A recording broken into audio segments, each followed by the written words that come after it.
வளிமண்டல சுழற்சி காரணமாக சென்னையில் பரவலாக மழை பெய்து வருகிறது. சென்னை தியாகராய நகரில் இருக்கும் செய்தியாளர் சுபாஷ் அங்கிருக்கக்கூடிய விவரங்களை தர காத்திருக்கிறார். சுபாஷ், தற்போது தியாகராய நகரில் மழை நிலவு எப்படி இருக்கிறது? விவரங்கள்.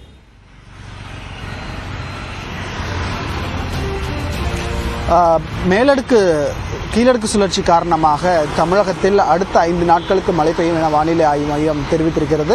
சென்னையில் இன்று மதியம் 1 மணியிலிருந்தே மிதமான மழை ஆங்காங்கே பெய்து வருகிறது. ஒரு சில பகுதிகளில் அந்த மழையின் அளவு லேசான அளவாக இருந்து வருகிறது.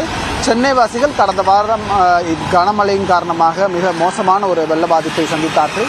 அதிலிருந்து தற்போது மீண்டு கொஞ்சமாக திரும்பி வரக்கூடிய சூழ்நிலையில் தற்போது சென்னையில் மழைப்பொழிவானது இருக்கிறது.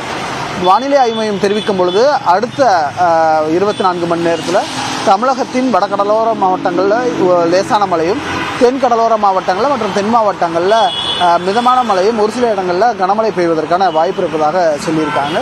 தொடர்ச்சியாக முன்னெச்சரிக்கை நடவடிக்கைகள் பல்வேறு மாவட்டங்களில் அந்தந்த மாவட்டங்களை சார்ந்த பணிகளை மாவட்ட ஆட்சி நிர்வாகம் செய்து வருகிறது.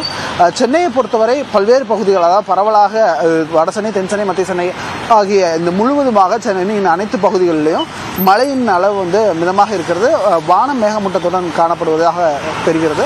அதே நேரத்தில் மக்கள் பெருமழை வருமோ என்ற ஒரு அச்சத்தில் இருக்கிறார்கள். அப்படி ஒரு எச்சரிக்கை வானிலை ஆய்வு மையம் சார்பாக சென்னைக்கு கொடுக்கப்படவில்லை. சென்னைக்கு மிதமான மழைக்கும் லேசான மழைக்கு மட்டுமே வாய்ப்பு இருப்பதாக வானிலை ஆய்வு மையம் தெரிவித்திருக்கிறது. கீழடுக்கு சுழற்சியின் காரணமாக சென்னையின் பல்வேறு பகுதிகளில் மழை பெய்து வருகிறது. விவரங்களை செய்தியாளர் சுபாஷ் வழங்க கேட்டும். விவரங்களுக்கு நன்றி சுபாஷ்.